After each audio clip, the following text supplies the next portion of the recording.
we're going to be recorded. Okay. So I'm here, Alan Minsky, at the PDA ADA holiday party at Jan Goodman's, and I will be here from the library of Jan's apartment. I should get, I know, but I was going to show them. I hope that's not the Teddy Roosevelt book written by Josh Hawley. Such a smash. And so I'm going to be on my handheld for about 15 minutes, maybe till Mike Fox gives our to-dos, and I'll set up my computer and be more stable. Thank you, Jan. And of course, on today's call, we have the great Nina Turner with us. Dorothy Reich, who is at this party here, will join me in about an hour, and we'll talk about someone who passed away over the past few days, who was very dear to us and a very important person in the National Progressive Movement. And that's Howie Klein. And of course, in a moment, I'm going to talk about how 2026 has not gotten off to a start that distinguishes itself from 2025 in terms of how troubling the world is. And that's the kidnapping and arrest of the president of Venezuela in a manner that's completely extrajudicial. You know, when I wrote the email that went out to everybody at PDA on Friday, I actually highlighted how illegal the Trump administration's actions were internationally around what they were doing with boats in the Caribbean and the Pacific, oil tankers, and in relationship to Venezuela. I in no way anticipated what was going to happen in just a few hours. And you know, for me, I think as this is a subject that I believe Nina will touch on, and we'll also talk about the things we had, before the arrest of Maduro and the U.S. action attacking Venezuela occurred. We were going to focus on the way forward for the progressive movement. And I just spoke to Nina a little while ago, and of course, what's happening in Venezuela. Of course, it's all part of the same big picture. And of course, it's not just connected in the way all these major subjects have been connected with the American politics and mainstream American politics for decades, but now, of course, they're connected in the sort of more unpredictable and even worse way that they're connected to each other in the Trump administration. And that means, of course, this is part and parcel of what is really just a shredding of the sort of post-World War II global order, and America's not positioned in that order, but the way the United States behaved. Trump is just sort of pushing out and stretching the bounds of all of these practices and limits that we've lived with our whole life in a way that's pretty much done almost at this point super transparently to the benefit of the most powerful and wealthiest forces within American society and his sort of coordinated group that may also be from the rest of the world as well, with absolute contempt for the vast majority of humanity, and of course, total contempt for what was, hopefully an increasingly progressive democracy in the United States that, evolved from 1776 and got more tolerable across time in terms of more people participating. Of course, the country was very powerful, very wealthy, and Trump is just really throwing all of this into incredible crisis. And this is part of it. And it's a very unique moment in terms of trying to interpret how this is sort of transpiring in the mainstream media, what role the Democratic Party and what kind of oppositional language they'll adopt around what happened with the kidnapping of Maduro. And it, of course, relates then to energy, which relates to the climate issues, just the absolute unwillingness to recognize that the Hugo Chavez movement that Maduro, of course, is the heir to, won power and maintained power for so long because of such incredible dissatisfaction among the majority of the people in Venezuela. And the United States has always been adversarial to that. And so, they have the excuse of claiming quite falsely, actually, that Nicolas Maduro and the government there is involved in major drug trafficking. And then, of course, there's the oil, then there's the democracy. But I think if we're really honest about what's going on here, yes, the oil is a big part of it, but it's also the United States since probably the Roosevelt administration, only occasionally in a couple pockets after that, has been incredible animosity towards left-wing political movements around the world. And that was, I think, not only was Chavez not going to allow the United States to control the largest national oil. There's more oil in Venezuela, though, so it's sort of a different kind of oil than the oil they have in Saudi Arabia, a little harder to process, but it's considered the largest amount of oil that's controlled by any country in the world. It's not going to allow that to happen. But when you combine that with a guy who then wants to see redistributive power and wealth to the people, then this guy has to be taken out. Of course, I'm referring to Chavez, and it's sort of continued apace since he died, quite early, quite young, and Maduro picked up, and of course he's been nowhere near as charismatic a figure as Chavez, not able to, mobilize the population behind him in the same way. And of course, the economic ups and downs of Venezuela have been very rough. They were doing well for a while when oil was very expensive. When it drops below a certain level of cost internationally, it really was not. It was clear then the economic model was not delivering. That's largely because it was isolated by the United States and U.S. allies in the way that it was, isolated with a lot of animosity in the isolation. That's not to say this ever was a perfect regime or anything, but we can't lose sight of that. And we can't lose sight of how this relates then to our general project in the United States, very different context. Of course, we want to be purely democratic, participatory, grassroots up, left-wing movement, but a left-wing movement nonetheless. And I think we have to, recognize that's a part of what's going on here. And it's just not spoken about in the mainstream media. There have been some people who have spoken about this in interviews on Democracy Now! And places like that, but it's almost not spoken about at all. Whereas when Hugo Chavez was alive, because he was so charismatic and expressing these things, it was highlighted. Well, that's my sort of prelude to the show. I've thought a lot about this. Maybe I'll have an opportunity to tell people a little bit about it was true back in the early noughts, 2002, and so I did get involved with doing some activism that was directly related to the Hugo Chavez, Chavistas and stuff. Only sort of indirectly, but the people that I brought into it got very involved, and maybe I'll talk about that. But I do know a lot about it, and I think this is very, very unfortunate. By the way, there's the last thing to say about this is we can't lose sight of the fact that actually the Maduro government is still in power. And I've watched a few interviews, read a few things about why people think the Trump administration is allowing that to be the case, and not the woman who won the Nobel Prize, which is what people were expecting.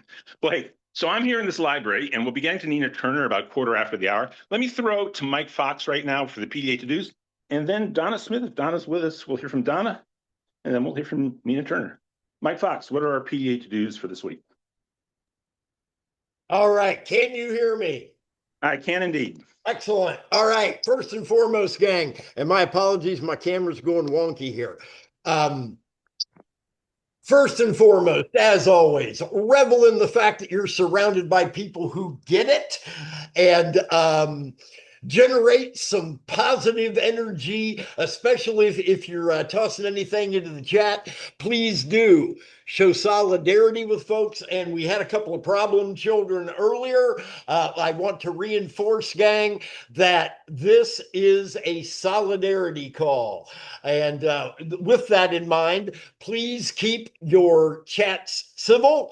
If they aren't civil, then you'll be asked to leave. Okay, because bottom line, we got enough conflict going on out there. Here, we're about solidarity, all right? And recognizing that it's a new year. And while certainly we got our work cut out for us, there is no question that we can turn this thing around over the upcoming year. There is no question. But what's it going to require? Solidarity, baby. Solidarity and a bunch of solid effort. So with that in mind, to-do number 2 is take notes, because we're not only going to be covering interesting information here on this call, we are going to be covering literal to-dos, okay? And I'll be tossing into the chat. There's a link to our weekly to-do page, which is dynamic. It's updated regularly. That's the only link that you need. Bang, they're the top 10. Let's get to work on them, okay? Now, more specifically, from a time and treasure standpoint, the to-dos. Number one, phone bank, phone bank, phone bank, phone bank. We need a gazillion new folks helping out the phone bank. Phone bankers, I know we got a lot of them here. If you're a phone banker, type in the chat that you are, why you are, and include the link pdamerica.org/volunteer. Okay. Our goal on this call is to come out of into the new year, I should say, with both feet running quickly on the ground. So I've got an aggressive goal today: 10, 10, 10, 10 new phone bankers. Okay. All those other phone bankers, sign up for your shift. And thank you for doing that. But we need 10 new folks. Okay. Now, from a treasure standpoint, again, solidarity, solidarity. What we're looking for is anything you can do, bottom line. While it would be wonderful if you're in a position where you can give more than $5, please do. But just toss in a buck, $2, $5, $10, whatever you can. Let's get solidarity going. And most importantly, if you can do that 5, 10, $15 and make it monthly, sustainers. We are putting a special push on today. We're trying to get 10 out of almost 400 people. I think we can make that happen. Okay. So our goal is 10 sustaining donors. And the reason why we're pushing that is it makes it a heck of a lot easier for us to keep the lights on and budget accordingly if we know what's coming in every month, right? So anything you can do is greatly appreciated. Time, treasure, or both. If you're a double dipper, special thank you for that. And otherwise, we'll be back taking a look at where we're at on our goals at the top of the hour. And has Alan, I need to go around here, has Alan showed up via his computer yet, or is he back with us? I'm with you right here still. And but let's there's Donna Smith. And and Donna is the proud fan of the team that comes into the weekend, I believe, in the pole position in the AFC. The Denver Broncos. And Donna, how you doing? And what's on your mind? I suppose I should just maybe a little prelude of a thought, if you want to comment on Venezuela. One thing I didn't highlight is, of course, PDA has, since its founding, been more focused on foreign policy and the peace movement, as much or more than any of the other sort of national multi-issue progressive organizations. And your thoughts on Venezuela, if you like, but anything you want to foreground. Yeah. Reconnecting with some of the people who were with us early on in PDA, who, Norman Solomon and David Swanson and people who, and Medea Benjamin, people who are still with us, but have their own organizations and publications. And I was reading what they had to say. And while you kind of didn't expect this when it happened, I kind of did.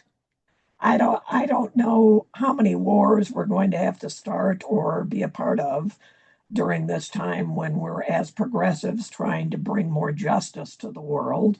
But apparently the answer is many, many, but from the Iraq War and Bush and those early origins in PDA and moving along to everything we've seen in Afghanistan and all over the world, in Ukraine, and we could name so many different places in the world. This one made me particularly ashamed. And I don't know why it hit me a little bit harder, and I had a harder time not thinking about the people in Venezuela and the bombs raining down on them, and remembering the people in Gaza that we sometimes don't hear as much about right now, who are still suffering greatly from the effects of that war. It just can be overwhelming at times, can't it? For sure. And, on Friday, I had gone to, well, maybe it wasn't Friday. It was before the New Year change. I went to the pharmacy just to pick up a regular order. And the pharmacist shared with me that the lines were long, and I figured they would be before the end of the year. But in part, they were long because people were trying to refill their prescriptions before they lost all coverage on January 1. And it made me so sad. That made me angry and sad. And, to think that we're moving backwards in some ways in our healthcare system. And the only way I can take real hope from that is to know that from this despair and from this sorrow that I feel sometimes comes a great deal of energy and action from people not only in my general sphere but around the country. And I am hearing that from people more openly now, that they understand why progressives and people on the left have been speaking out. They feel it. They know it. They don't understand why we have to have this going on constantly now. It's draining and exhausting. I had lunch with a good friend who used to be in elected office just yesterday, and we were very close to the site of a 30 alarm, or no, wait, a 5 alarm fire, a huge fire in Denver on Friday night.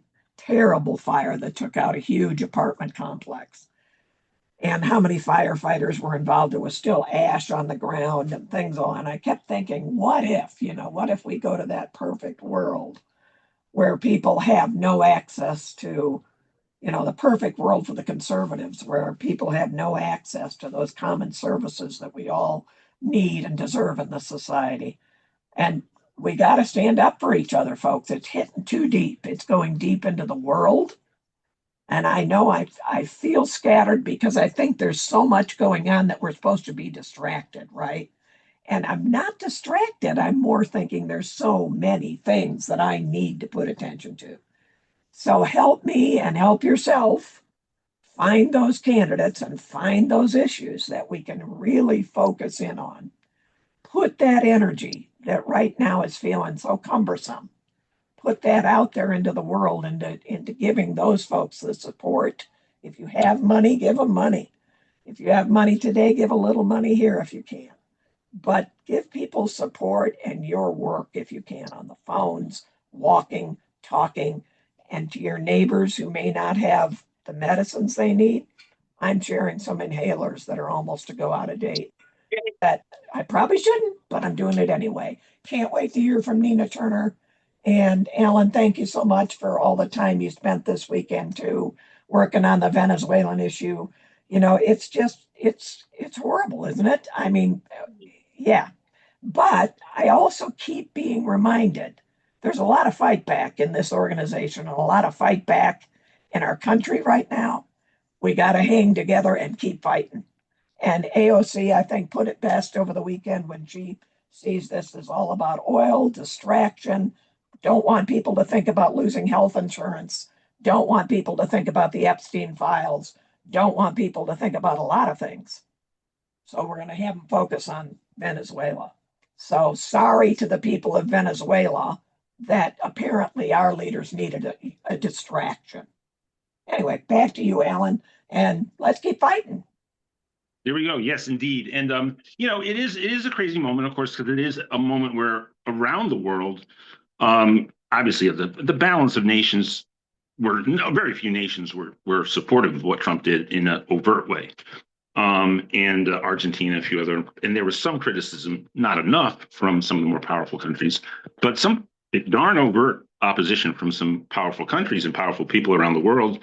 And so it's going to be an interesting moment to play this. I think with the chaos of the global order, especially with Trump, compared to say 2000, after 9/11 with the Bush administration, we certainly we got to organize and develop an international peace movement, and I think we can do that. And it can be part of what we can do domestically to reclaim our country back from these fascists.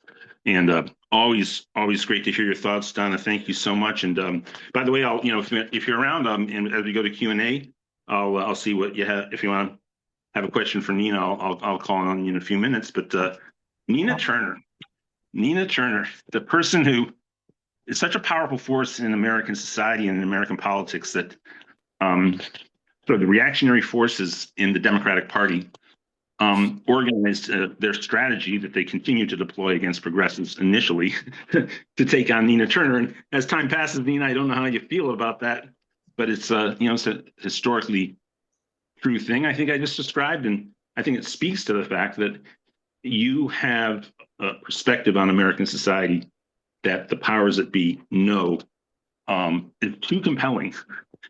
And therefore, we at PDA have to make sure that your voice is elevated, your perspective is elevated.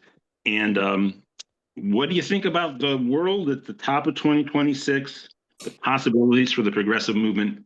And of course, this has all been sort of thrown off course even more by the kidnapping of extrajudicial, illegal, international kidnapping of Nicolas Maduro. And the grab for control of the country with the largest oil supply in the world by the Trump administration. So welcome, Nina Turner. Oh, thank you, Alan Minsky. And it is always a pleasure to be with my PGA family. And I was very thrilled. Thank you for the heart, Carly. And I see Dr. Jim Langford has my background and has me in his background. There's so much love for all of you. I just want to tell you how thrilled I was to get the text from Alan that you all wanted me to start off the year. I love you so much, PDA. Donna Smith, you know how I feel about you, Mike Fox, so many others. And I love when Donna said that, things are surreal, but sometimes moments like this really force our hand to act. You don't want to believe that it is as bad as it is, but trust me, believe your lying eyes. Your eyes are not lying, your ears are not lying, your heart is not lying. It is as bad as you think it is. However, it didn't just get this bad, it's been this bad. No, President Obama didn't kidnap anybody, but there were some actions, Alan, taken under his administration as well that Congress did not authorize. The same thing happened under President Biden, the same thing. I mean, you can go back to countless presidents where you have presidents who flirt with the Constitution. Now, maybe no president has flirted with the Constitution as outwardly as this current president in many of our lifetimes in the 21st century, but make no mistake, the playbook of President Donald J. Trump is one that has been used and played over and over again. And whether it's with a president that wears sunglasses and he thinks that that makes him hip and cool and younger, even though he should not have run again, I put that in parking lot, or whether it is a president who ran on hope and change, and in the final analysis, after 8 years of being in office, did not do much to have earned the energy and the synergy that came from his run to truly provide hope and change. Absolutely, him winning that election in a country that before his election had only elected white men, that in and of itself was absolutely symbolic and absolutely miraculous, no doubt about it. But when we get to the second term of President Obama, and not much hope and not much change. So countless presidents, even if we like these people personally, and I do, I like President Obama personally. I was a delegate for him twice in the great state of Ohio. But when I start to analyze actions and power and what people do when they have great power and whether or not they are willing to make the requisite sacrifices, even if it means them losing their office or losing their owner donors, so many of these elected officials, they come up lacking. And right now in this current Congress, there are very few. Big ups to Congressman Ro Khanna from the great state of California, who is swimming with sharks. I mean, he all up in the water with sharks in his congressional district, so much so that they are threatening and mounting to primary him. Not that, anybody can run in a primary. He's not above having a primary challenger. But I want you guys to understand why the billionaire class want him to be primary, because he's saying, hey, we need a wealth tax in the United States of America. Y'all can't have it all. And so now they want to come for Congressman Ro Khanna. Now, PDA, we got to make sure that we mount up like wings of eagles when they do try it, because it's more of us than it is of them. And I'm glad that Congressman Ro Khanna in real time is showing real courage, whether it's linking up with Congressman Thomas Massey, who, hey, for most things, most of us on this call probably wouldn't have a lot in common. Even Congresswoman Marjorie Taylor Greene, baby, she found some get up and go. I don't know how she found the religion. I'm just glad that she found some.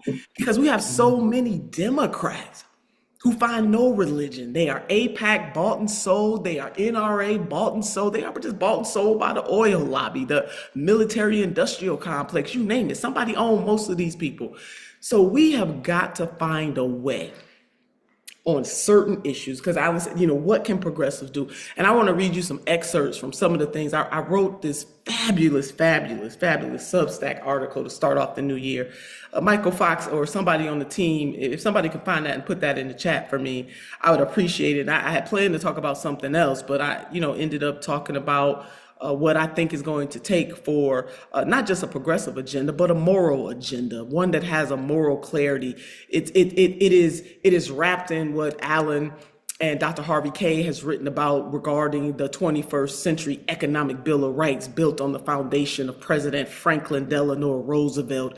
It is very much in the tradition of Asa Philip Randolph and the Reverend Dr. Martin Luther King Jr. and Bayard Rustin. And we just naming the people who are named, but we know for every great movement, every great policy, everything that can shake and shape the world, there are other people working behind the scenes to make that happen. But the freedom budget for all Americans is where we need to be right now. Alan, you talking about, and Donna talked a little bit about it, about this, I would be remiss if I didn't say something about waking up and finding that, this president had went in and seized another country's president, duly elected or not. We can argue that. We got so many challenges at home. The last time I checked, charity starts at home and spreads abroad, or Matthew 25:40. What you do for the least of these, you have done unto me.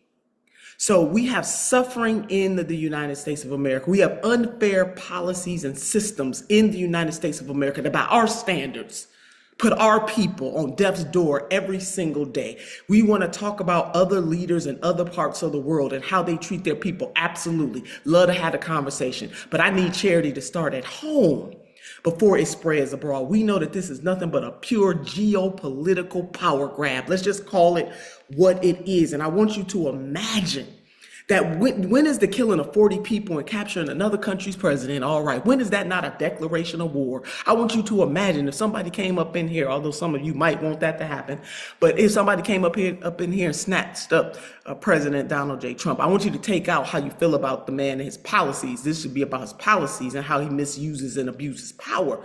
Or somebody tried to snatch up President Biden or President Obama, or just name the president you love, you like, you kind of rock with. Would that not be an act of war?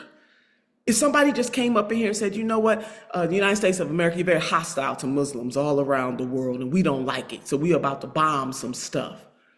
How would we feel about that? We are a sovereign nation. Venezuela is a sovereign nation. Cuba is a sovereign nation. Mexico is a sovereign nation. I can go on and on and on. And then you got this president who's willing, though, to say the quiet part out loud.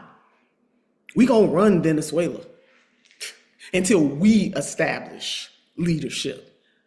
Wow. And Cuba, we coming for you. And Mexico, we coming for you. And name any other Latin American country. What they doing on the continent of Africa, bombing innocent villages or communities, saying that they had terrorists afoot, when there has been no proof that any terrorist was in that community whatsoever. And even if there were, they are a sovereign nation. So we cannot pick and choose when we're upset. And where is this Congress that has totally abdicated its power? I learned in school that there were 3 co-equal branches of government, Alan Minsky. I don't know, maybe something has changed, but that's what I learned. And this Congress has abdicated its responsibility to hold the executive branch of office accountable. The last time I checked, unless there's been a constitutional convention that I was not aware of, that only Congress has the authority to declare war. And you got so many Congress people not saying a mumbling word, not calling for the impeachment. I think there's one senator that has directly called for the impeachment of President Donald J. Trump. You do have Congressman Ro Khanna out there telling it like it is and also putting some 2028 hopefuls on notice. I see you, Governor Gavin Newsom. I see you, Governor Whitmer. I see you, Pete Buttigieg. All these governors and all these feckless, spineless, owner-donor controlled politicians that you might like personally, who won't call what is happening in Gaza a genocide and or ethnic cleansing, who has not said a mumbling word heretofore about what is happening in Venezuela. I want progressive Democrats of America to pay attention, because in a primary, we do not have to settle for the lesser of two evils. The lesser of two evils is still evil.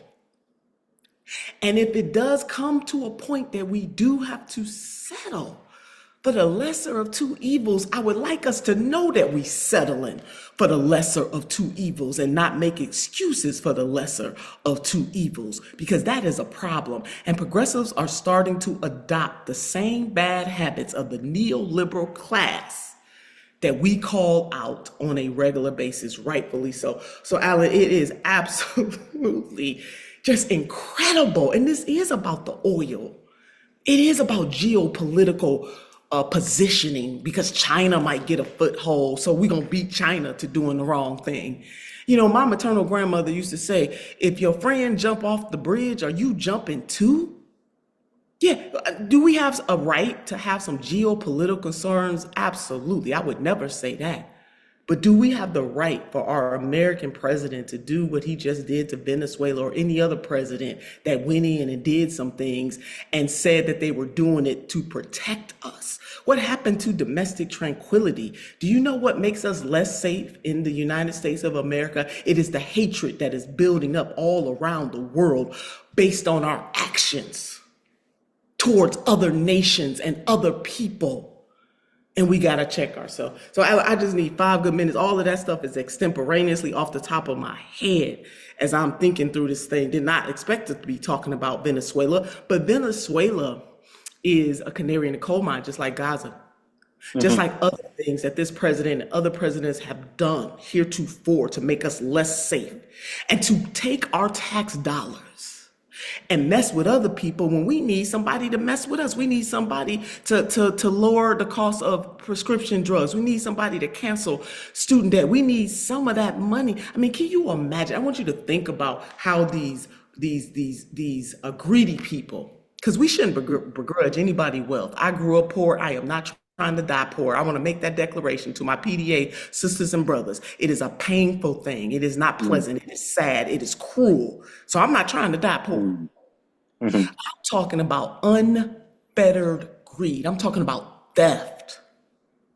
And can you imagine if there are like almost 400 people on this call, if only 5 of us had all the food and we left the other 395 of y'all out? If we hoarded all the food, we knew you were hungry, but we hoarded all the food because we could, because might makes right. How would you feel about that? It would be straight up mutiny. At a certain point, you're going to rise up, or you're going to starve to death. That is what is happening in the United States of America and all over the world, where you have a few people hoarding everything because $999 million is not enough. Can you imagine that? Then now we're talking about somebody becoming a trillionaire, and then people want to say, "Oh, why are you railing on the poor billionaires? Why you hate them because they're successful?" No, there is no hatred here. We are calling them out because they are greedy, and they got none of that stuff on their own.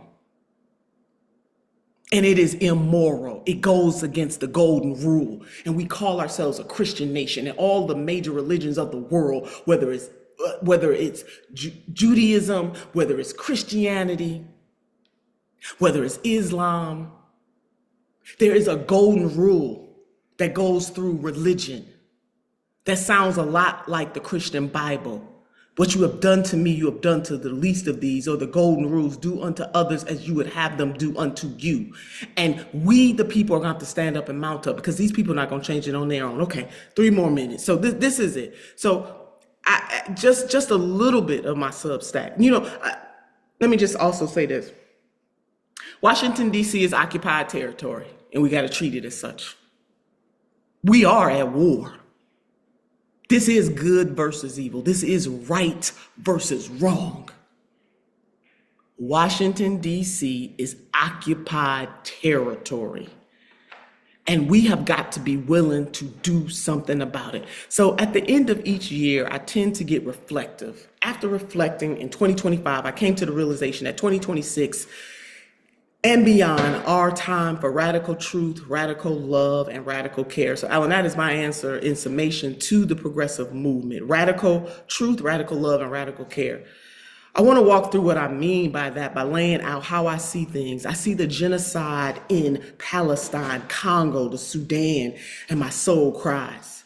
I see AI data centers polluting our air and using our water to create content that pollutes our minds instead of making our lives better. I see conservatives cut our health care and a Democratic Party that is so beholden to the health insurance companies, Dr. Langford, that they refuse to support Medicare for All officially in the DNC platform, despite its bipartisan popularity. I see pain, but I also see promise in the problem. Sisters and brothers of PDA, the feckless leadership of the Democratic Party, of which Congressman Hakeem Jeffries and Senator Chuck Schumer should be gone. If they were running a corporation, they would have been booted out already. They are absolute failures, and the Democratic Party is responsible for the second term of President Donald J. Trump. Put a heart, put a clap. You're going to say amen or you're going to say ouch, but that is the reality. You know what they decided to do upon finding out what President Donald J. Trump just did to Venezuela? They held a Zoom meeting. Alan Minsky, they held a Zoom meeting. Instead of saying, everybody get back to DC right now. These fools held a Zoom meeting. They must go. They have got to go. And for one, I hope Congressman Ro Khanna challenges for the leadership if the Democrats win back some power in the House of Representatives. I really do. But I have digressed here. But I want y'all to know they held a Zoom meeting. That's what they did. Now, y'all know me as Senator Nina Turner, the co-chair of Senator Bernie Sanders' presidential campaigns, the person on TV who says what many viewers at home are thinking instead of having poll-tested talking points. I don't poll-test my talking points. My radical truth is I am from the Lee Harvard neighborhood of Cleveland, the eldest of 7 children, the beneficiary of safety nets like SNAP and Medicaid. I'm also the beneficiary of a loving village. I still know people who struggle to make ends meet, and I refuse to ever forget where I came from. And hell yeah, I'm angry. Aren't you? So when people look at progressives and ask us, are we angry? Yeah, we're angry. I'm angry. I was angry for my sisters and brothers in East Palestine. That's why I went there. A majority white, working class, poor working class community. In Ohio, I went there to see about them. Yeah, I'm angry. I'm angry that the government allowed a railroad company to go in and poison their air, their food, and their water. I'm mad about what happens to poor and working class people all over this country, and I don't care how they identify. I'm mad, and I'm willing to say that I'm angry. I had a boss who once said that if your hair is on fire, you ought to act like your hair is on fire. How can we sit with such squalor and greed and theft and pretend like everything is okay when it is absolutely not okay, and everything that we love is on the line? So whether it happens in Venezuela, or whether it happens in Haiti, or whether it happens in Chicago, or whether it happens in Los Angeles, wherever it is happening to all of us. I am mad about this. I am angry that conservatives have sided with fascism, either enthusiastically or by silence. I am angry that Democrats have not adequately fought against it. Most of all, I am angry that I have met with working class people all across our great country for decades, and the issues we have faced have gotten worse, not better. The political establishment of both parties has failed us all. As we enter a new year, the progressive movement is at a crossroads. We have a decision to make. What do we value? And I mean, what do we really value? One of our biggest criticisms of the Democratic Party has always been the prioritization of strategy over just doing the right thing when the opportunity presents itself. They always talk about, do we have the right message? You know what? Do you do the right thing when you have the power? President Biden and the Democrats had the opportunity to flex power in the same way that President Donald Trump is flexing his power. Yes, I don't like most of what President Trump is doing, but what I do understand from this president is that he understands raw power and he not wasting it the way that the Democrats wasted it and all the excuses that they made for not canceling student debt, for not pushing through Medicare for all, for not standing up to the pharmaceutical industry, for not standing up to the NRA, both NRAs, the National Rifle Association and the National Restaurant Association, which is responsible for the fact that some of our sisters and brothers still make a sub-minimum wage in the United States of America before we even get to how inadequate the current federal minimum wage is. That is enough to be mad about. So I fear that the progressive movement has started to pick up on this bad habit. There's a time and a place for big strategic, but far too often it's not strategic. It's not strategic is being used to stop progress. Meaning, because it's not strategic, we're going to stop progress. The strategy needs to be doing the right thing every time, everywhere. Do your best and let the chips fall where they fall. We are human. We cannot control everything around us, but we can control what we do. I reject that it is not strategic to run freedom fighters in every race across the United States of America. I reject that investing in races in districts that may not be guaranteed victories for us is a waste of time. I reject that we cannot push for new Democratic leadership at a time when Democrats are historically unpopular. I think 67% of folks and faithful Democrats do not support the Democratic Party right now. And who's telling us to dream smaller? Stop listening to them. It doesn't matter who it is. And if I ever tell you to dream smaller, do not listen to me. Like I said before, I am from Cleveland, one of the poorest cities in America, a place that has been left behind by corporations and politicians like so many other cities and towns across the country. We are tired of being told to wait. We are tired of being told that better is impossible. A better world is possible, but only if we act. As a movement, we have to act. Vote in every Democratic primary for candidates who stand against genocide and for making sure we all have health care. Talk to your neighbors, your families, your friends, and your coworkers, because this is the time for radical truth. This is the time for radical love, and this is the time for radical care everywhere. That means showing up, being unapologetic about our values, and not being bullied by voices who are more focused on their careers than on the material conditions for you, your family, and your neighbors. Together, we can create a better world. So let's do it. So Alan, that's how I was feeling. You know, to me, that is a synopsis of everything that you asked me, notwithstanding my extemporaneous thoughts at the beginning of this call.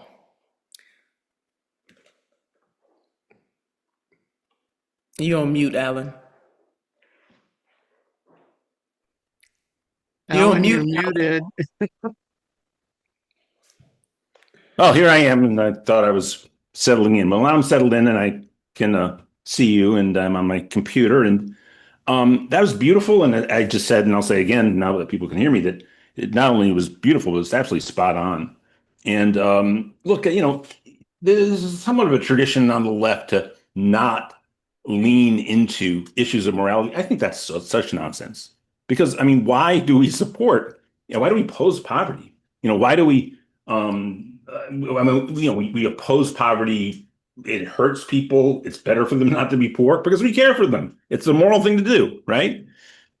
So I thought that's beautiful. And not only that, if someone like myself, who is sort of been educated to not lead with that kind of heartfelt message, for success, I need alliances with voices that are going to lead with those kind of heartfelt messages. And that's beautiful and absolutely spot on. And I think the thing is that we are definitely at a moment where our political formation, which, Nina Turner is one of the leading voices amongst progressives in the country, has really, I think, distinguished itself. The idea that the populist right was going to give anything to the working class or anything to the world other than the oligarchs, that's gone. And the moderate Democrats, they just want to go back to a political status quo that sparked the rebellion that led to the fascist victory in the first place. So, we're the people. Now, look, we're not going to have money. We're going to have people power, and we got to have compelling messages. So I thought that was so beautiful. And Donna, I can see you better now. It's great to see you. And you have a thought for Nina you'd like to share. What could I say, Nina? Wow. I have had a lot of people in recent weeks tell me that, why are you so angry? Why you progressives are angry? Why don't you just take a break from it sometimes? And thank you for acknowledging that it's appropriate to be angry. It's appropriate to be mad and hurt and scared, and thank you for talking about people when they're poor, that it hurts, because it really does. And many of you may not realize, although I know many of you do, those of us who live on a fixed income like Social Security and rely on Medicare benefits and have no income coming much from anywhere else. When prices go up, when things are expensive, people are put into poverty who weren't there before. And people end up really hurting and suffering in silence. So I would urge you all beyond, yes, we all need to be working together in a big way, but also do the small things of asking people in your very close inner circle, are you okay? Do you have enough food? Can you pay your utilities? Can you get things done? Anyway, Nina, I seem to think that right at the moment, and I think that fighting for Medicare for all, we may find some people as allies who were not our allies before. And sometimes it's very difficult for me to be allies. I'm going to talk about hospital corporations and places that are making a lot of money off healthcare. But obviously, if people can't go to the doctor and can't use all that expensive equipment, they're not going to make as much money. So there may be some inroads to be made with some of the parts of our healthcare mess. I don't call it a system, I call it an industry that we haven't been able to do before. What do you think? Do you think that's even possible? Or do we get Ro Khanna as our leader and forge on? Yeah, definitely. I mean, certainly Congressman O'Connor is one of those leaders, as Alan laid out. I am as well. Absolutely. I mean, to me, of any of the 2028 hopefuls, and the congressman has not declared anything, but I hope that he does. I mean, he is fighting in a way that most don't. He is drawing the ire of big money. I mean, extra big money. You talk about big money down. I mean, he lives. I mean, that is his district, and he's willing to Mhm. say they should pay more taxes. Yes, to your question, sometimes we do have to have allyship with people who we ordinarily would not agree on, even if it's one issue at a time. I am certainly on record, and I will say it again. I will dance with the devil if he or she has one issue that we can deliver that changes material conditions. So even if we diverge on other things, if using healthcare as an example, if we can get people, and there are a lot of people on the MAGA side and also on the more conservative side who understand me. And Congresswoman, Marjorie Taylor Greene, for example, told a story Yes. about kids. Whatever pulled her over, even if it's just on that one issue. Listen, Donna, people kill. We can go back to fighting the other issues. I get it. That's why I don't give people brownie points for talking against the Republicans if you are a Democrat. I want to know if you're going to stand up to your own party's fecklessness and vice versa. So if we can make a coalition with a Congresswoman Marjorie Taylor Greene, for example, on universal health care, then we should do it. And then we can go back to fighting on the other stuff. This is what is going to have to happen because we need a big coalition. It cannot be a small coalition, and we need people from all walks of life. Me and my sweetheart, we talk about it all the time. And one of the things he says, it's like, baby, if people don't rise up, are they accepting of this? I mean, is this what they want? How much has to happen before people reject the status quo in large numbers like they do in other countries when they take to the streets to the millions? Not just one women, the Women's March, and I ain't throwing no shade on the Women's March. But see, I knew what was going to happen after that because the target was one man and not a system. Mhm. We're fighting a system That doesn't mean we should not hold President Donald J. Trump or President Biden or President Biden, name your president, accountable for their deeds or misdeeds while in office. But if systemic failure continues to happen administration after administration, and it doesn't matter whether they're Democrat or Republican, that the AIPAC lobby, the Israel First lobby, or the pharmaceutical lobby, or the gun lobby, or the military industrial complex lobby, or the health insurance lobby, if they have the collar on these people and nothing really materially changes, and you just dealing with personality and not dealing with policy. We can deal with both. So all presidents should be held accountable for what they did on their watch.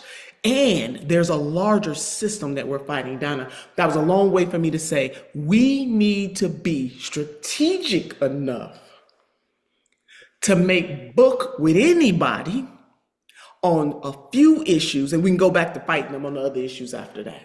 We ain't trying to get, my mayor I used to work for, Mayor Michael R. White, he would tell his cabinet all the time, and he had to do, as a city mayor, he had to do a lot of work with a lot of people that he couldn't stand to be in the room with. But he would always say to us, we ain't trying to get married, we just speed dating. It ain't gotta last. I love it. Thank you. I agree. Date with a whole bunch of people. And Donna, you might have seen it, but our dear friend and colleague, and one of the great progressive voices of our time too, Senator Bernie Sanders, he put out a relatively short video, maybe his last video from 2025, saying that his priorities for 2026 were he only highlighted three. One is his recent strong focus on the dangers of AI and the data centers and the danger that they can have for labor, the environment, and the survival of humanity. And then getting money out of politics, and sort of the fight the oligarchy tip there. And so tying it to broadly redistributive policies and politics. And number three was a refocus on Medicare for all.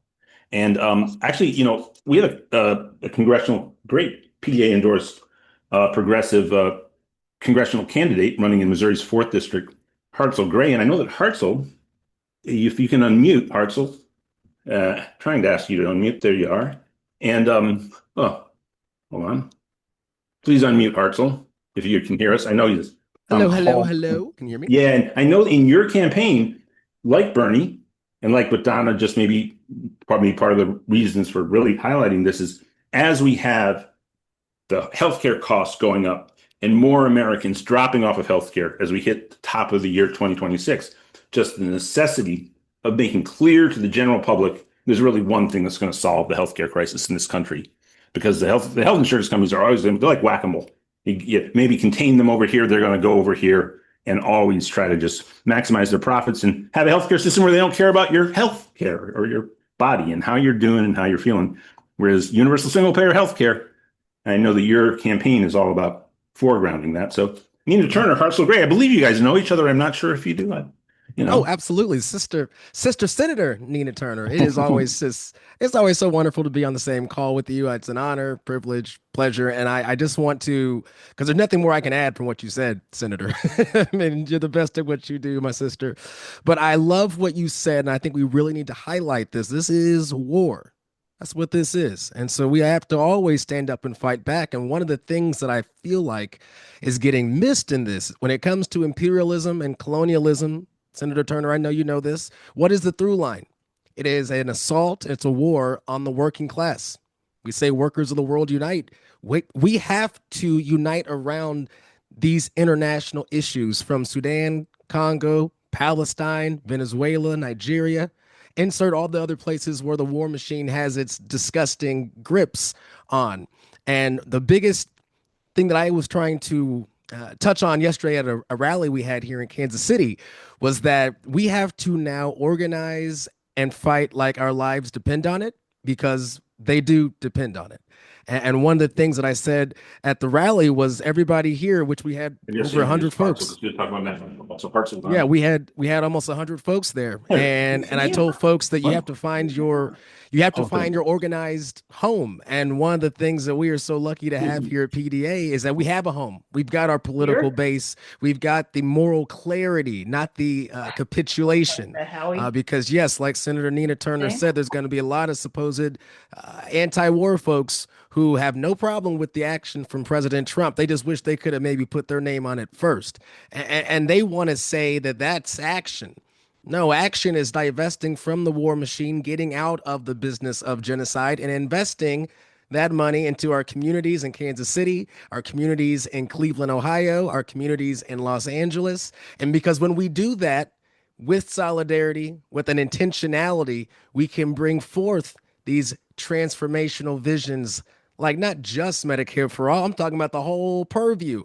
I want a freedom budget, mate, in the spirit of a 21st century economic bill of rights. And our moment is now. The window, y'all, is so open. And we just have to match the spirit and the courage of those who came before us, those who are still here. I like to think I'm a freedom fighter along with everybody else on this call. And that looks like an army to me. So let's activate, let's organize, and let's make sure we amplify the voice of our sister Senator Nina Turner and other peace candidates, because peace through strength is not a real thing. Peace through peace. What we just saw are actions of a collapsing state. So why don't we build this thing up in the image of the people? Yeah, amen. Amen. After everything my brother Hartzell said, and I know Mike Fox put in the chat to donate to him if you can. We have got to get our young brother to Congress. We have got to get people who care more about the next generation than they do about the next election. We have to care about the next election, but not more than you care about the next generation. We have got to get our dear brother to Congress. So please donate to his campaign. Support him any way that you can. Amen to everything that you said, Brother Gray. Everything. I appreciate you. I appreciate you as well. We appreciate you so much, Hartzell, and I certainly concur with what Nina said. People should click on that link. It'll be a split donation. And by the way, we had a really good season of elections at PDA. We were the sole national organization to endorse Afton Bain in the primary, and Mike Fox, who's just we all know Mike on these calls. If you don't know Mike from the campaign calls we do on Thursday, he's got to be one of the greatest organizers I've ever witnessed, and I've been involved in activism and organizing since I got out of the crib, pretty much. And Mike Fox is incredible. And we were really behind Adelita Grijalva. And so we want to get a bunch of victories in these primaries coming up. And they're starting soon. By the way, there's very likely a progressive we're going to endorse in a special election for Mickey Sherrill's seat in February, even before the first primaries in March. So we're going to get behind a lot of progressive candidates. You're going to see them here on the Sunday Town Hall. And you can probably tell, folks, I'm sitting here with Dorothy Reich. And Hey, Dorothy. what you said earlier was absolutely flawless, but I think you said we're approaching 400 people on the call. We actually are around 500. And let me tell you that there would be 500 people on the call, but there are about 20 regular people who attend this call every week up in Jan's place, a floor above us. And when I was on my handheld, if I wasn't going to be able to get on this, the advantage is I was going to bring Nina around. And they say, everybody say hi to Nina. And everybody at the party would say hi to Nina. But Dorothy, Nina Turner, Dorothy, but let's talk about how we first your thoughts for Nina at this moment. For Nina, keep up the good work. You are absolutely incredible. We're so lucky to have you in this country, and we just need to keep working. And I would remind people, I just did upstairs where there's a bunch of ADA people, and they're not all Democrats. If you have a friend who's not a Democrat who's bitching because middle of the road Democrats keep winning primaries, that's because they can't vote in primaries because they are not Democrats. You need to remind them that they need to join the Democratic Party so they can vote in the primaries, at least until this threat of fascism is gone. Because we're in an emergency situation. We don't have the luxury of being Greens or being independents or anything like that. We need to be Democrats. Everybody needs to be a Democrat so everybody can vote for the progressive Democrats, who are the only ones who are going to win these elections. And you can read Norman Solomon's Blue Road to Hell, Blue Road to Fascism. and you will understand where we've got to get the consultant class out of the Democratic Party, and we've got to do it as quickly as we possibly can. They don't care who wins as long as they get paid. You have to understand that clearly. They don't care who wins as long as they get paid. And in fact, they make more money when Democrats lose. Yeah, there's such concern they have for the constitutional order and the rule of law that they're happier to lose. Right. And actually not allow people who are true advocates for the people and the general welfare to ascend. I do think it is a very interesting moment for the Democratic Party in that I think it's just true politically that given that Trump is the alternative, it's just extremely unlikely, unless the Democratic Party were to be, absolutely crater for some reason, that anybody who's going to vote or split off into a third party will do very poorly because no one's going to vote for an opponent. It'll just set the table for Trump's victory. Also to support ranked choice voting. But Mamdani, yes, I noticed Mamdani very clearly announced that he was a Democrat and that he said he was sending messages for the Democratic Party. I'm wondering, Nina, what you thought of Mamdani. And no, look, let's be honest. The Democratic Party ran against Mamdani as much as they could. Not quite as much as they did against India Walton, but very close. Yeah.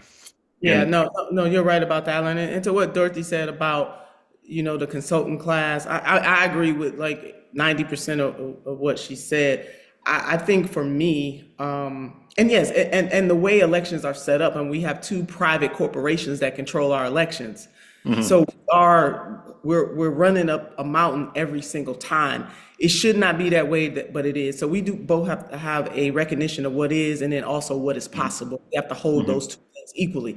So I understand what Dorothy is saying about, vote in the primary. Yes, in my state, as much as I am an independent Democrat, I'm a reluctant Democrat, probably something that Dorothy is getting at. Even if you are mad at the Democratic Party, rightfully so, it may be more strategic to register as a Democrat, even if you really don't want to be one. I don't believe that either one of these duopolies represent the needs of over 300 million people. And it's not just my belief. We can go fact by fact, but we won't do that on that call. They do not represent the needs of the people. But we're fighting this battle. And so tactically, now we got to start to talk about tactics. Is it more beneficiary to register as a Democrat so we can get somebody like Hartzell Gray elected, for example? Is it more strategic in California, in the district that my dear friend Congressman Ro Khanna is in, to register as a Democrat because we know that the billionaire class is coming for him, even if you can't stand the Democratic Party? I get it. I can't stand, and not the faithful, not people like Dorothy, not the people upstairs, not people like people on this call who hold the Democratic Party dearly. It's the leadership. It's the lack of leadership. It is the feckless nature of having people like Schumer and Hakeem Jeffries still at the helm and playing games at a crucial moment like this. Who does a Zoom call? PDA is experts at Zoom calls. They are not. And y'all do it every single month. These fools have a Zoom call when the world is burning just is absolutely ridiculous. So I understand what Dorothy is saying. On the other hand, and Alan knows I feel this way, there has to come a time where we reject both duopolies. It has to be, because things are not changing to the degree that we need them to change. And if the Democratic Party and or the Republican Party can always count on, I think we need a coalition. I think we need a coalition party. I would love to see that, a coalition party. Baby, if Marjorie Taylor Greene and her folks agree with us on Medicare for all, that's our coalition. And then if we could get the coalition party to vote for Hartzell Gray, get the coalition party to vote for somebody like Congressman Ro Khanna. If Congressman Ro Khanna decides to run for president, we need to judge the Christian Bible that I subscribe to, and I know that there are other religions, there are no religions, and that's fine. I'm just talking about me. Says you will know the tree by the fruit that it bears. And we have in a sitting congressman the courage, the incredible courage to say, you know what, Congressman Thomas Massey, we might not agree on much, but we are about to team up on these Epstein files. Marjorie Mhm. Taylor Greene is standing up there side by. Can y'all imagine? I mean, if somebody had told me that was going to happen in the latter part of 2025, I wouldn't have believed it. So there are tactical things that we need to think about, which I think that is what Dorothy is getting to. And this is not a but. And I also believe that those of us who are justice minded have got to have the serious conversations about the failures of both of these duopolies and form, and maybe it's parallel, but we have got to form some type of coalition type apparatus where it doesn't matter if you're Democrat or Republican, for the purposes of us fighting together. And then we may have to ask members of the coalition who may be Republican, who may be MAGA, but not so MAGA that they don't get it, to vote in their state with a Democrat if that's the You know person. that John Conyers once told me, Who's we that? get the Donna. first Republican, we will win Medicare for all. That's it. I mean, it just has to be that way. I mean, it has Sorry to to. interrupt, but that's what he told me. No, you're right, Don. I mean, it just has to be that way. And so their tactics and their strategy, and then there's having a long-term vision. And my long-term vision is that both of these parties are failing working class people in this country, and they're never going to serve the interests of them unless we put some heat on them. And it cannot just be Democratic faithful. We need some Republicans who say that their party left them to say, we with you on 1, 2, and 3. We with you on getting money out of politics. We are with you with America, real America first. And then what does that mean, though? It doesn't mean castigating immigrants to this country. It means how are our tax dollars being spent? And is domestic tranquility a thing? It means having universal health care. We coalition. We need a coalition party. That's what we need. Dorothy has a thought, and we're going to take a stack soon, staff members. We are at the top of the hour, and we will talk about hiring in a second. But I just want to say that I mean, we have to convey to the neoliberals in both parties that their politics have been rejected, and we need to have the politics that will produce. I mean, it can be put in very simple language. The American dream is dead. The American people were raised in a society where they had an expectation for that kind of access to it. If they play by the rules, they're going to have access to that. It's not available, you know, and it's even worse in some places, many places. And what I did want to raise, though, and for everybody on the call, because we're the Progressive Democrats of America, right? That's the organization that many people on the call here maybe were involved with founding, and of course Tim Carpenter, Steve Cobble, et cetera, that the Democratic Party, according to polls, is a toxic brand. You know, so the critique that you're putting forward, and, you know, Dorothy, this is true in polling recently, and in areas where the sort of class structure is such that the people you'd think would support the supposedly economically progressive party, so we're talking small towns, rural America, huge swaths of the country, it's really, really toxic. So how can you break through when you're called a Democrat? And for me, strategically, then the first question for me, because of the job I have and the organization I lead with the name it has, I think the politics are right. How do we break through? How do we distinguish our brand from the mainstream Democrats, and is that possible? But it's like the first order of the question I sort of have. Yeah, go ahead. Right, so first of all, the Democrats have won every election that they've run since the presidential election. They've won, but their polling numbers keep going down. They have won every election. So the polls are polls and votes are votes. And votes. Afton didn't win, but she just. Afton didn't win. Well, she was running in such a red district. The fact that she even got where she got, but otherwise we've won everything. I think DSA has a good plan, which is to be DSA but run on the Democratic ticket. Worked here in Los Angeles. They took over 2 or 3 LA City Council seats.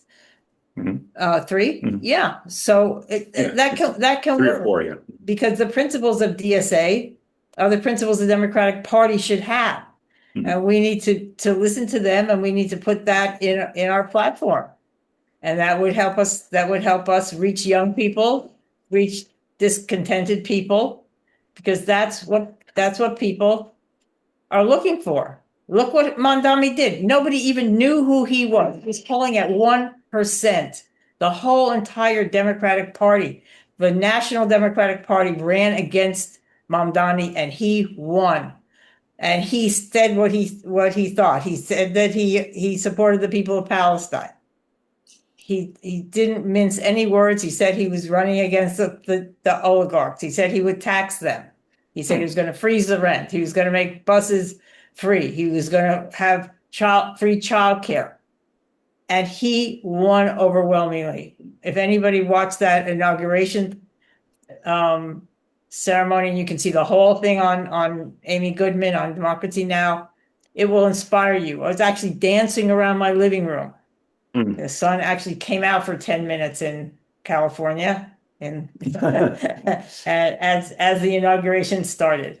So I would say that. Well, Now, quite quickly, Nina, did you know Howie Klein? Yeah, I want to add to that. I mean, part of that, though, none of that happened in a vacuum. So I didn't even answer your question that you said about Mandami.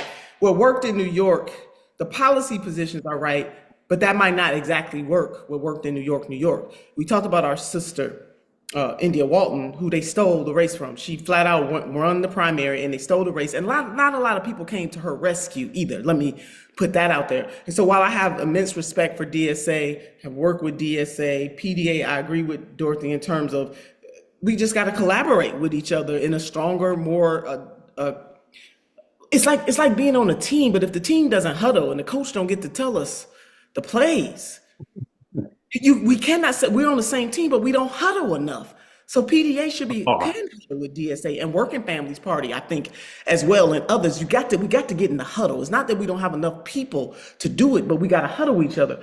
But Mandami was a certain situation. The timing was right, and that timing is right because there were generations of progressives before any of us on this call was born. The timing was right because of an FDR and an Asa Philip Randolph. The timing was right because of a Nina Turner and a Bernie Sanders. So Mandami did not do all of this on his own. There were people who are still walking the face of the earth, and there are people who are in the ancestral plane that set a condition.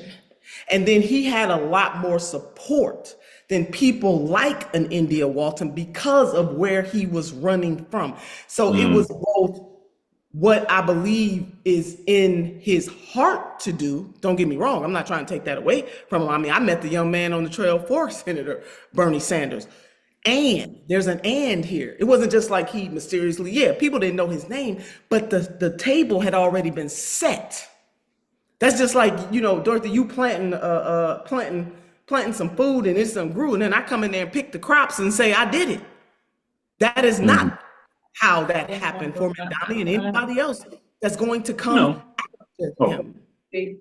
Well, I mean, Go ahead. he did have 100,000 people who volunteered for his campaign. Well, that's proof of Nina's concept. DSA was strong. Yeah. Right. But that's unheard of to have that kind of ground game. And I'm saying that is because he was running for mayor of New York City, which is like running for governor, and all of the things that preceded him is my only point. And we have to think India Walton set the table for that as well. There are a lot of people who took the heat and went through the hell for somebody like him to be able to come in at the right time and be the right. Everything was right. He's right for this moment. I'm not taking away from him. All I'm saying is that all the credit about what happened. No, and Democrats winning in these primaries. You know why they won, Dorothy? And you may disagree with me. One of the reasons why they won is because in this country, the American people toggle back and forth between the two parties. You doggone right, the American people sick of Republicans right now. And it showed that in those elections. But guess what?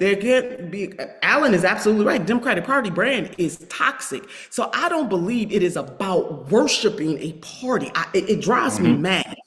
I don't care about the Democratic Party, to be honest with you. I don't care.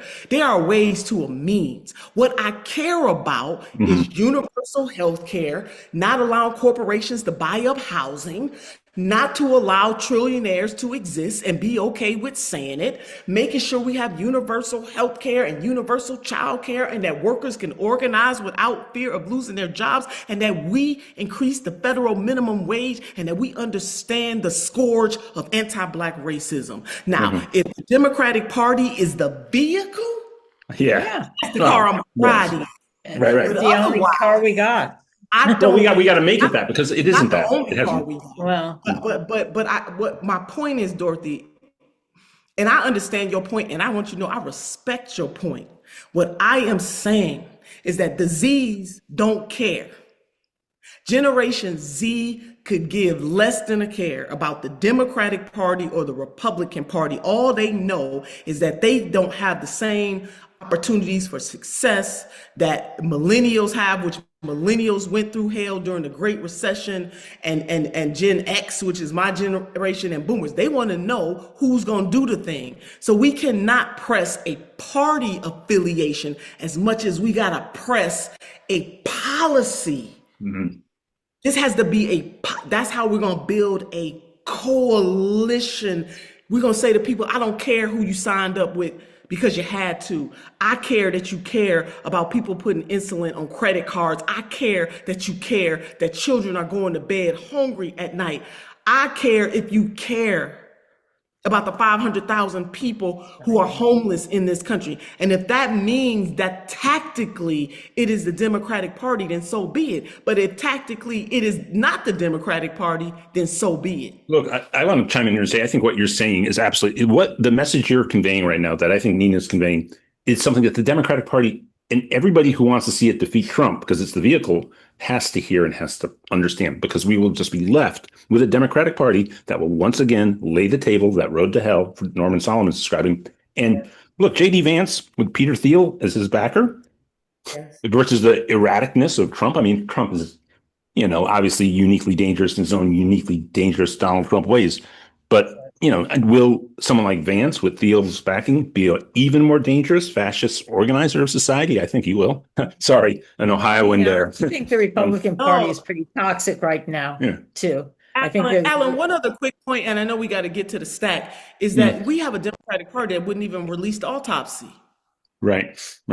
So I cannot be on national TV justifying, and I won't, and I will never, why we have a new party chair who promised to do it and release it, but because he's worried about stirring up stuff, refused to release it. You know why? See, because the murderer is the coroner. So the Democratic Party didn't release the autopsy because they're the coroner. Well, they don't have to release it because Norman Solomon released it. Well, just like he did a few years ago with he did that. He did one years in 2016 too. So Norman Solomon beat him to the punch. He doesn't have to release it. So meanwhile, I actually came down here to tell us some very sad news. And Nina, you know Howie Klein.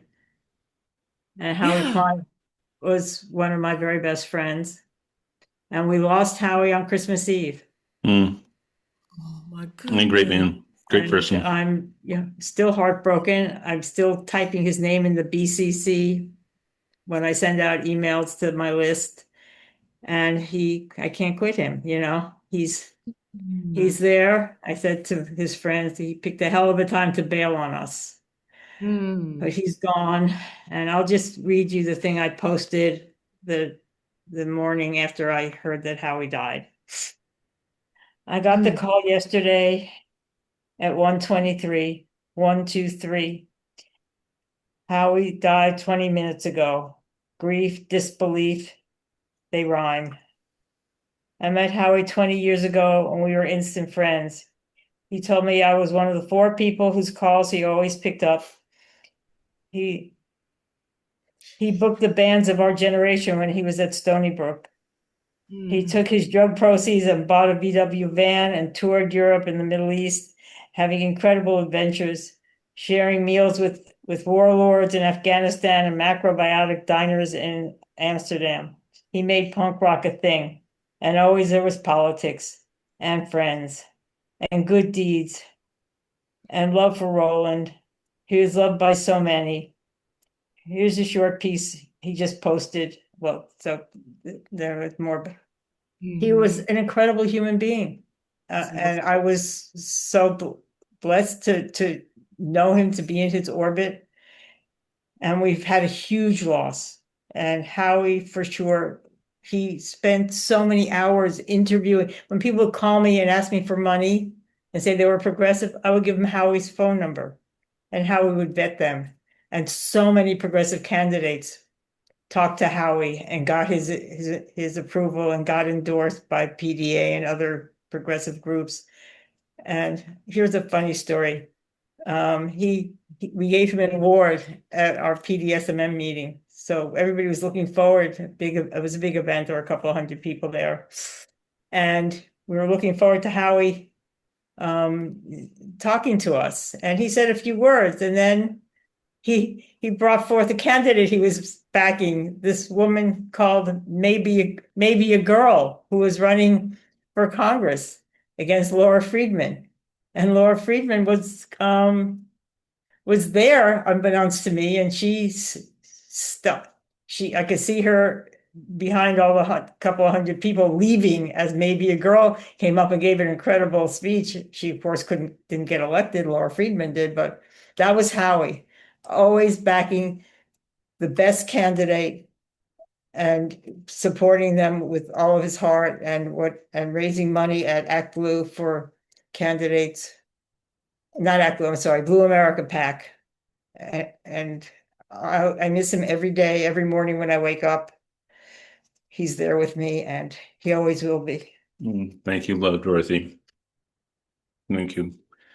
Yeah, Howie was a kind of guy who, no matter what you said, whatever the subject was, he came back with, there's always a little twist of wisdom and humor in his response.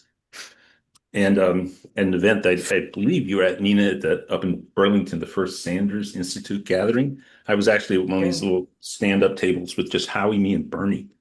And I didn't really even barely knew Bernie Sanders at that point. And they were talking about the fact that Howie went to Bernie's high school, but was 10 years younger than Bernie. So Bernie goes, wait, 10 years? That means you were in Chuck Schumer's class. And they look at each other and I go, oh, yeah. That's what Howie says. What was he like? And Howie goes, oh, exactly the same. And Bernie cracked up. Yeah. Anyway, what a great guy. Yeah. Well, thank you, Dorothy. Thank you. Dorothy supported, my candidacy for Congress. The Blue Pack, I talk to him often, trying to talk about strategy and all that kind of stuff. And yeah, Dorothy, you summed it up. Just an incredible light. And hopefully his spirit is added to those spirits who carry us. Thanks for sharing that. I had no idea. Mm. Oh my goodness. Yeah. Well, thank you, Dorothy. Okay. And I don't think I'll make it back up here so say hi to everybody. I'll be up about 3:00. Okay. Okay. Let me try to figure out. I mean, this condo building that's got all kinds of security, so to figure out how to get out of it. If you just go down the stairwell in front of these doors, you'll go down to the front lobby. Okay. Thank you. Okay. Bye. Good to see you. So let's open the stack up again. Let's get a stack of people raising their hands. And William Walter, if you were still with us, why don't we put you first for just a thought for Nina, and a question for Nina if you have a question. And hey, Alan. Yeah, it's always great to see you, Senator. We at the PDA family love to have you here. One thing that I want to touch on, and you mentioned it briefly, and I'm so glad you did, because the Democratic Party does not see, like, it almost feels like it's the quote unquote golden goose, but the golden goose that they have no interest in connecting with or relating with, and that's of course young voters.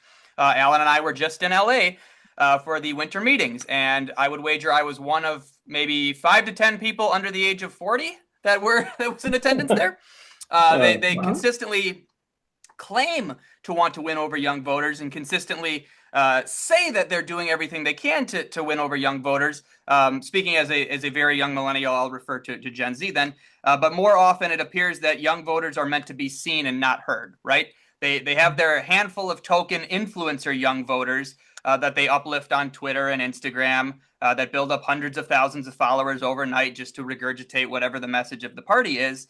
But that lacks authenticity. And I think real young voters have responded accordingly. As you correctly noted, Gen Z does not really care about party affiliation. They care about the issues. In fact, they actively avoid almost like bracketing themselves into a party because they don't want to be seen or affiliated with a party. They want to feel independent of the party so that they can talk about the issues that really resonate with them.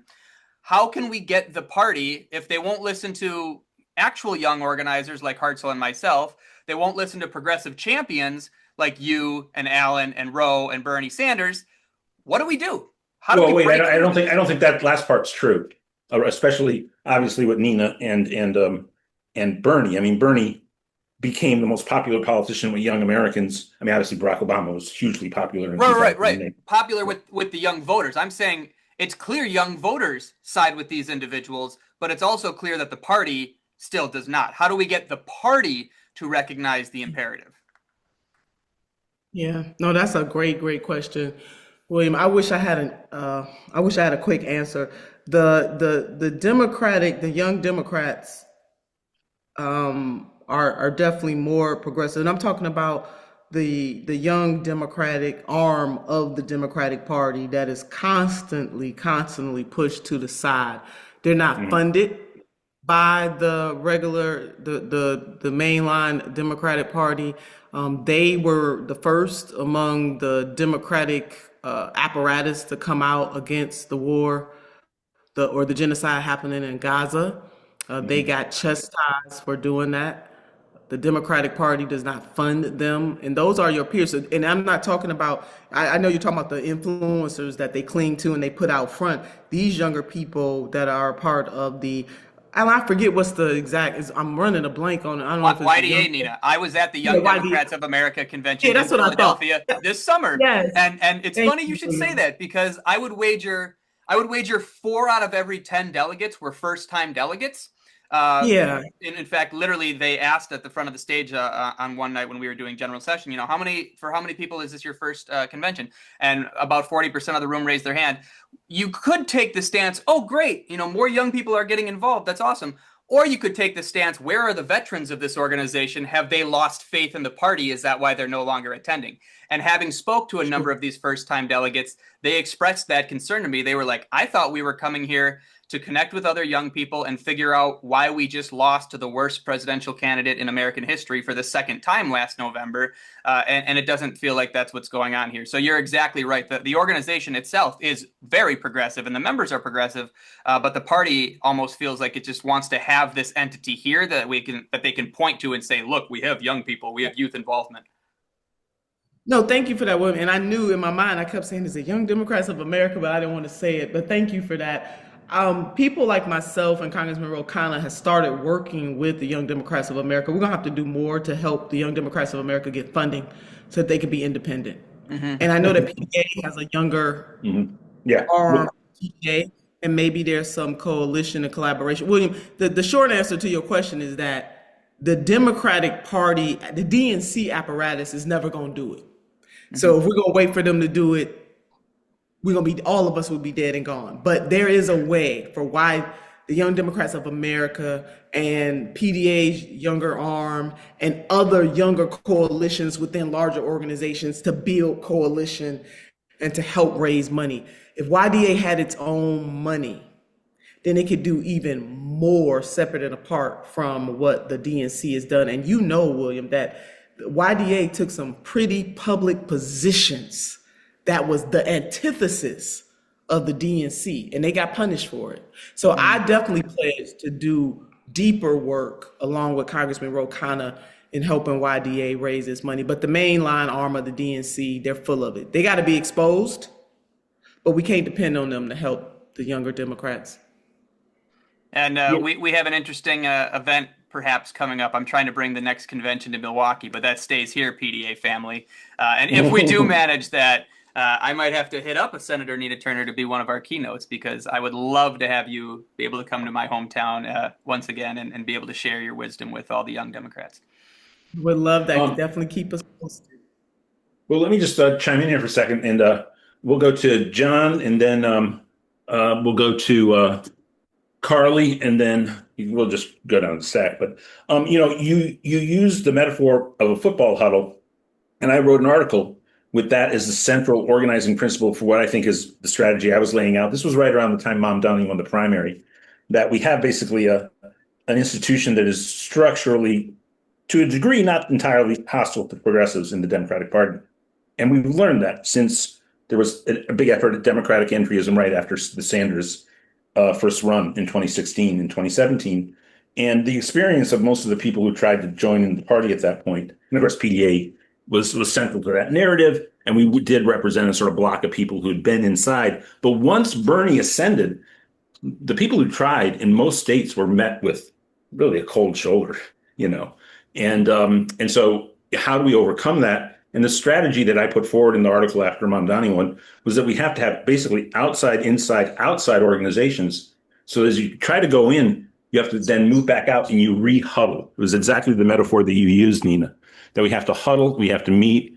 So the YPDA, PDA, that's our young group is Young Progressive Democrats of America, Young Democrats, Working Families Party, DSA, our revolution. We come out, we huddle, we share experiences, we have the solidarity inside the huddle, and we go back in with a plan that is more genius than whoever the genius head football coach at the moment is. I suppose that guy from Indiana University right now. Sorry to say that, Ohio State person, but that guy's looking pretty golden if you follow that stuff. A guy in Indiana. Okay, so let's go to John right now, and please unmute John, and we'll go to Carly next. John, please unmute. Can you hear me? Yep. Yes. Well, my question is about Venezuela. I want to know because, I mean, Nicolas Maduro, he's a terrible human being, and everybody knows it. However, I have a feeling that the ex-Venezuelan president is going to be acquitted tomorrow in Lower Manhattan Court on drug and weapons charge. Why do you think he's going to be acquitted? I don't know. I don't know. I just had that feeling because something's telling me. Well, on Democracy Now! Yesterday, in a special episode, I believe it was Democracy Now!, but maybe it was a different interview with Vijay Prashad. Look, he says the whole thing about drug smuggling in the Venezuelan government is just absolutely false. And I don't know enough to really comment either way, but I do think Vijay Prashad's a really smart guy, and I've never known him to be inaccurate. And I've heard that said, but they just make these statements over and over and over again, forcing people to assume that they're true. So I know that I think there's considerable, it was understood to be some amount of corruption inside the Maduro government. I don't think that's untrue. But this whole thing of drug smuggling, I think, is largely false. Thank you, John. So maybe you're right. You're onto something there. Hey, Jim Langford, if you can be up after Carly, any thoughts on what John said, Nina? No, I agree with everything you just said, Alan. Carly, you got the floor. I'm here. Carly. Yep, go for it. I'm really honored to meet you, Madam Turner. I wanted to ask you, I know that this is probably a stupid question, but do you look at the election of Zohran Mamdani as a testament to how far we've come in the healing process post 9/11? Because that's how I interpret it. And I feel like that this is a sign that things are changing and people need to get rid of their Islamophobia because it's not going to do them any favors. Carly, that's an interesting way to phrase it. I will say it definitely is a reflection of some progress that has been made, without a doubt. And thank you for giving me another way to think about it. We're not out of the woods, but it certainly is a step in the right direction. Now, Islamophobes are still going to be Islamophobes. I mean, we know that his life is threatened on a regular basis. Those who did not want to see him win this race went that way. And did not care about, the policy position as much as they wanted to smear this man every kind of way. And he prevailed anyway. So it is significant. It's symbolic and it's significant. How significant it is to the larger point that you're making, only time will tell. I don't think his one election changes the need to really do a deep dive and some truth and reconciliation about the hard white supremacy and bigotry in this country.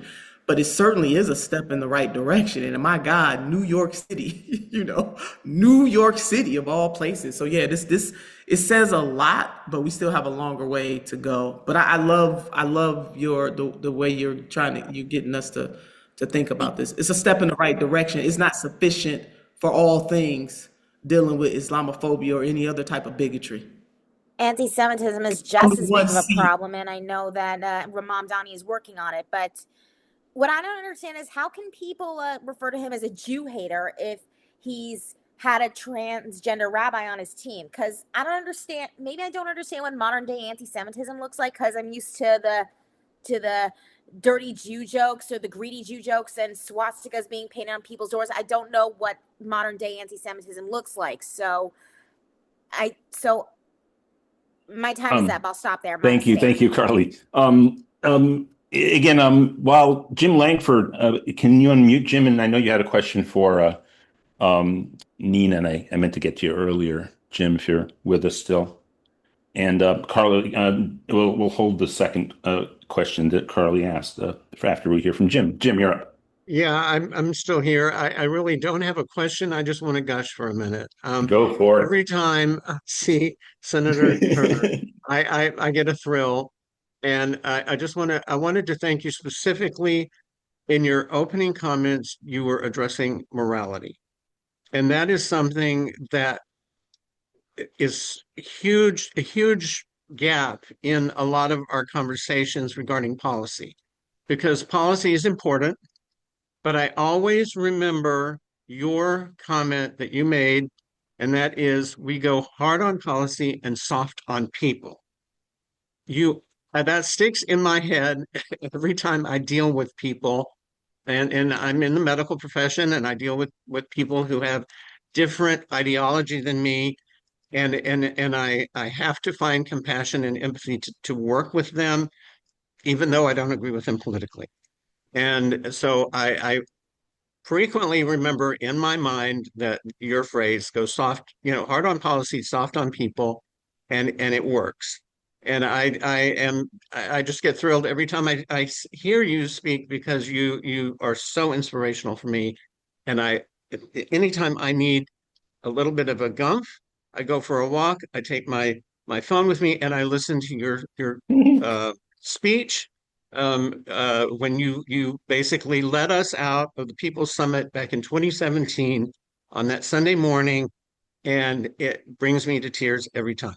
So thank you for everything that you do. Thank you for inspiring me. I literally left there, came back to Florida, and got active. And it was because of you and all of the stuff, everything that we heard at that weekend, including Mike Fox, it was there, and anybody who was there. It was amazing.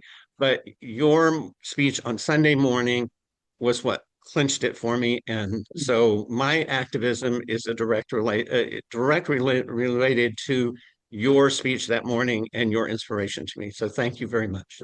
Oh, thank you, Dr. Langford. Somebody asked, who is he thanking? He's thanking me. Thank you. No, thank you for that. And thank you for always supporting me and even coming out here to Ohio and bringing some friends. I really appreciate you. I will never forget the People Summit of 2017. I mean, big ups to Roseanne DeMauro, who led the nurses, National Nurses Absolutely. United. It was incredible. It was one of the most inspirational things I have ever experienced in my life.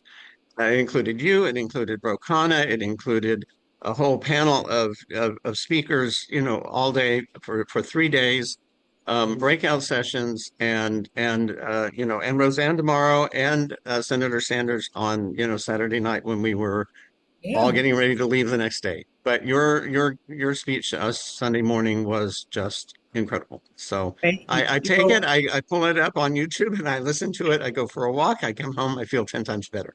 We So should, thank you. Mike, we should put that in the chat. I tell you something, Roseanne deliberately put me on Sunday for the very reasons that you were saying right now. Hillary put in there we should have another one. I don't know, PDA.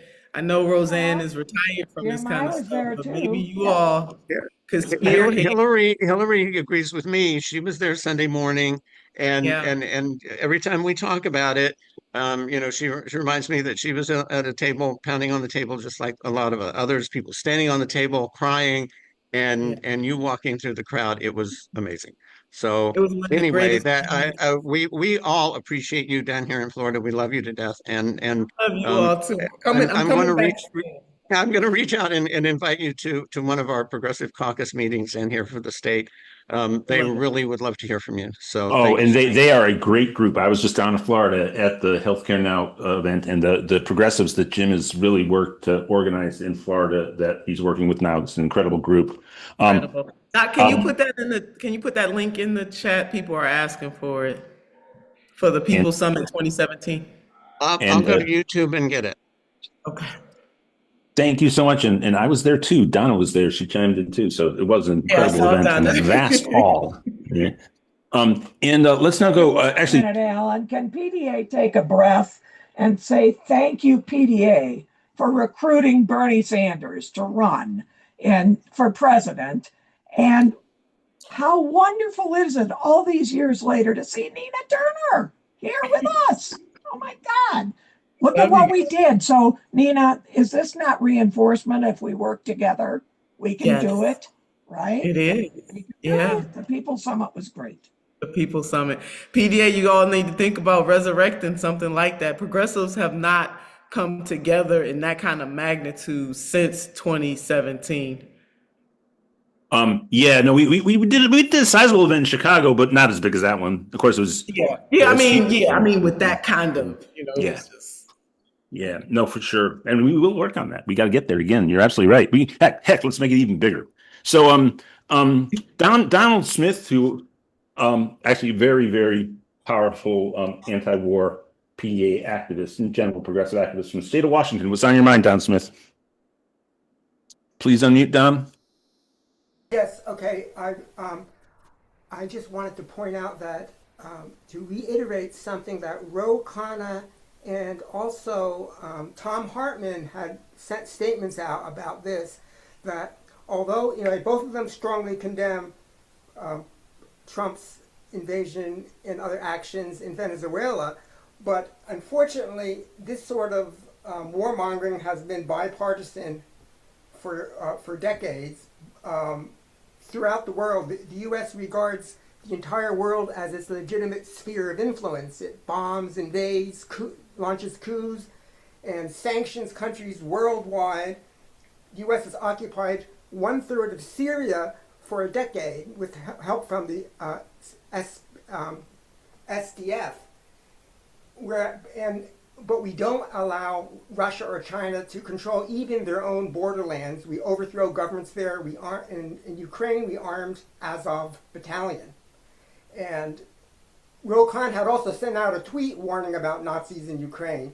So one thing I want to point out is the essential, one of the core issues here is the military-industrial complex is out of control.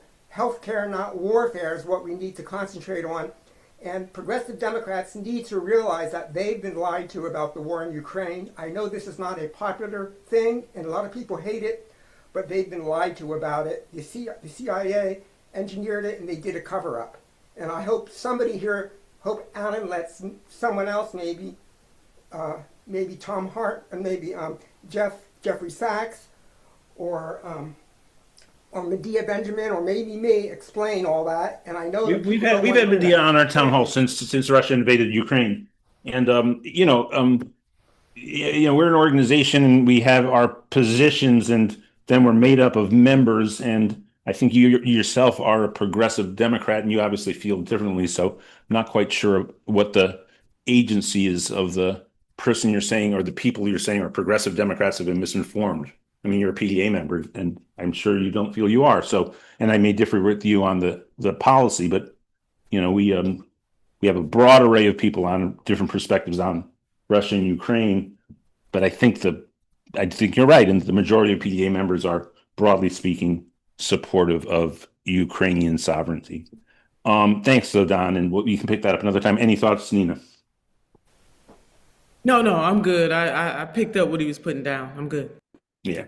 And Jeffrey Sachs, somebody I've known forever. And of course, Mersheimer and Chris Hedges and all this stuff. And really appreciate it. And again, we did have Medea on, of course.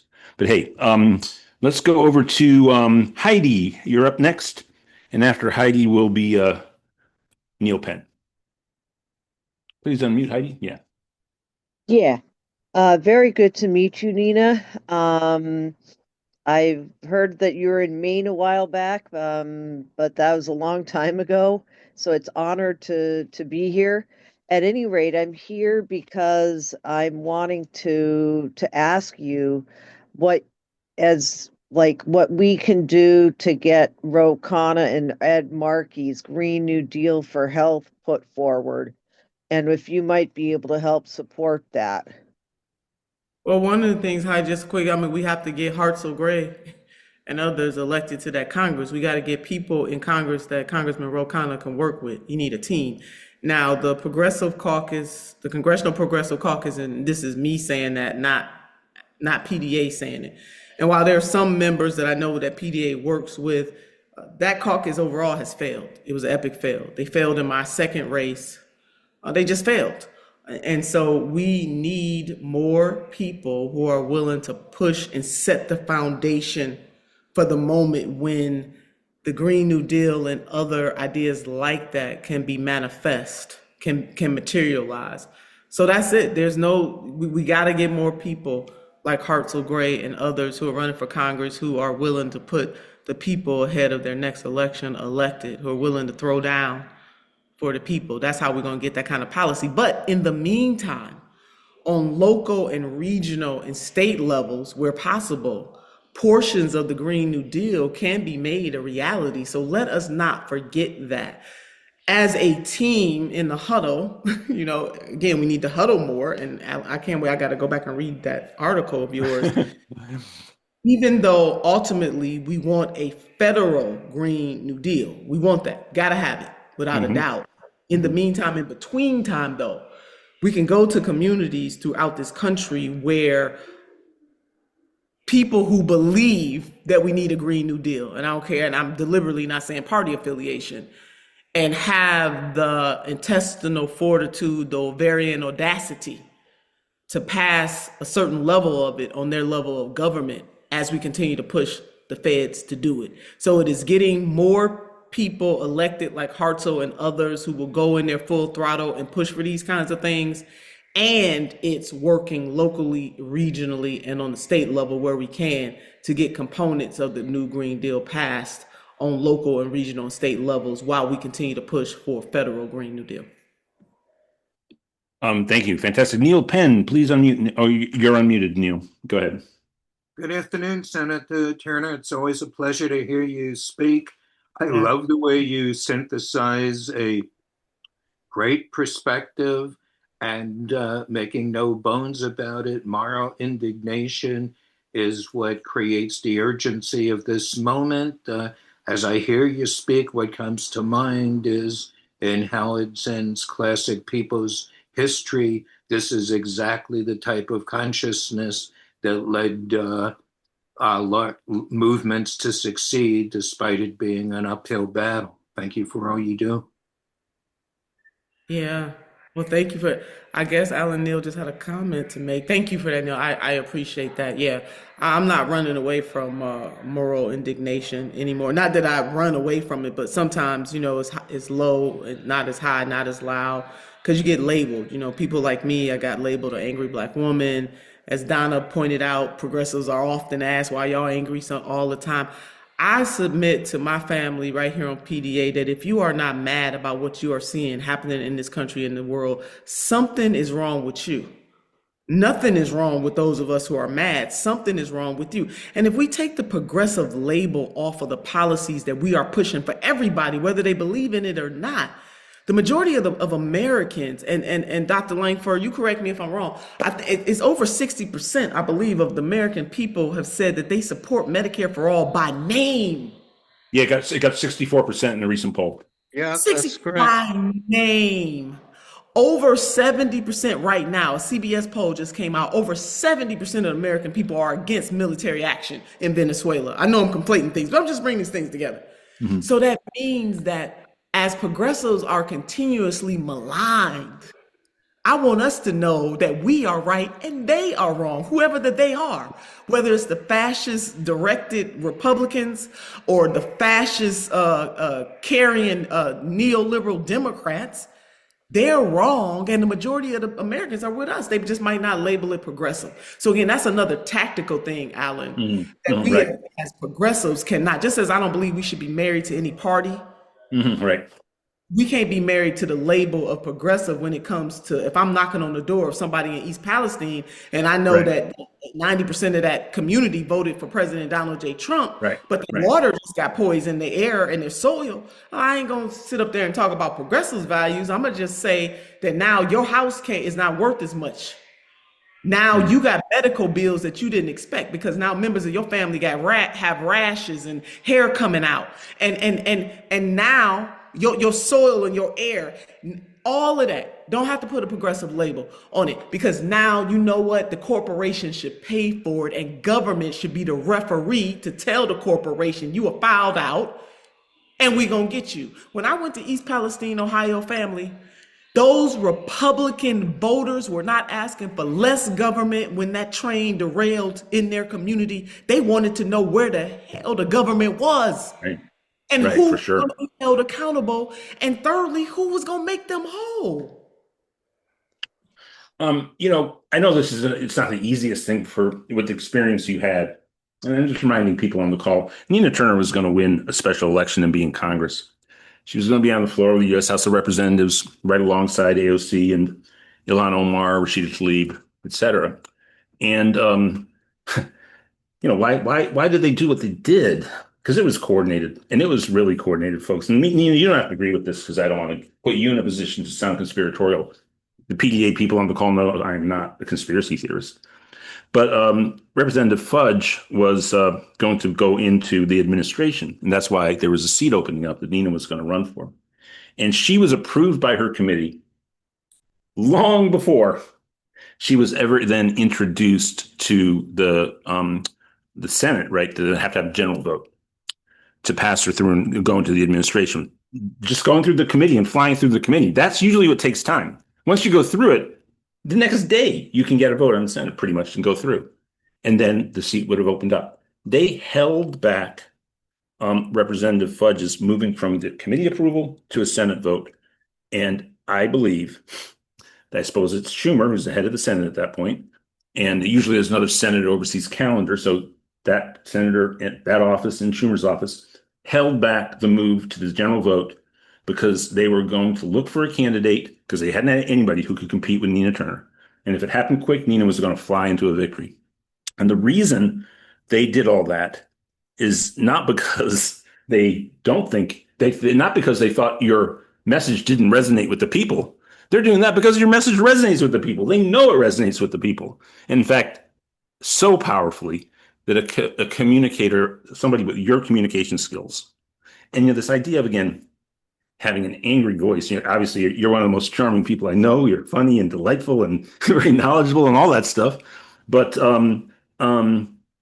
you're conveying your balance of grace and morality and insight. And then, when you have to be angry, you're angry, and giving yourself the room to do that. They're terrified about having you in Congress. Thank you for that, Alan. I'll never forget. And Dr. Langford put in the chat, yeah, he was there. So many people were there.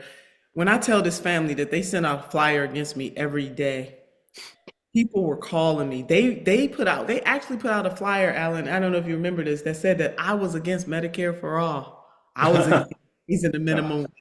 I mean, when I tell you Alan is right, Alan, I just pulled up a headline and our very own Norman Solomon, this was published on July 21st, 2021.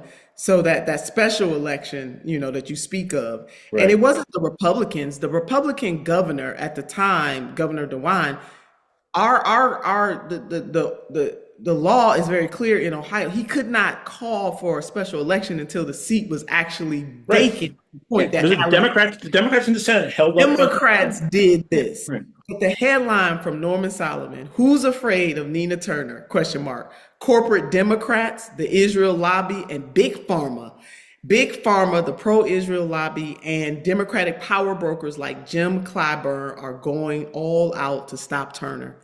This headline is timeless. Do you hear me? So much so that after the special election, in the regular election cycle, President Biden jumped into the race. Do you all hear me? So while we talk about New York, that's all well and good, but what happened in Ohio 11th in 21 and 22 is the tale of the tape.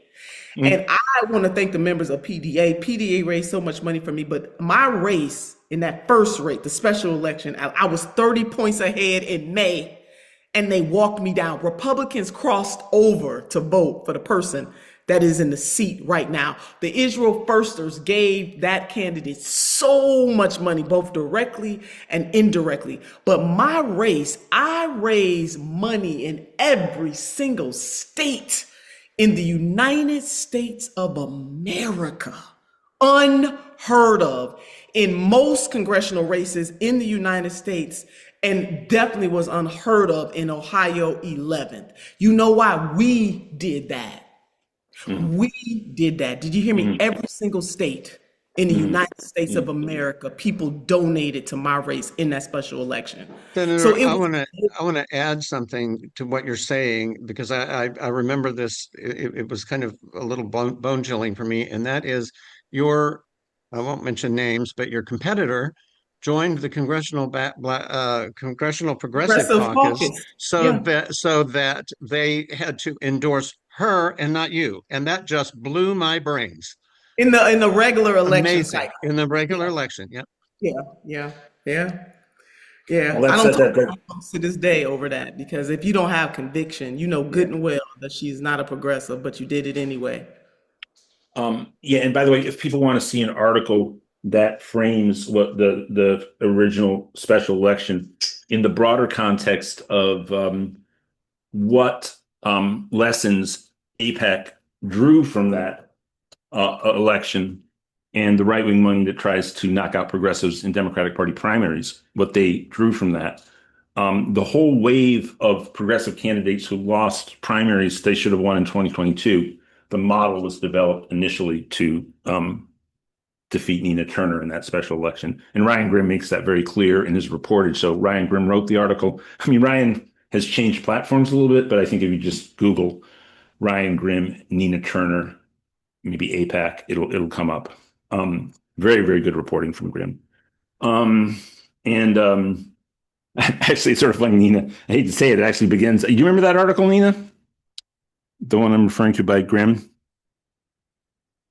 Oh, remind me of that one. I do remember that. Yeah, well, right. actually, if people turn to it, it actually has a whoa. Sorry, this table almost fell over. Less than charming. It opens up with a less than charming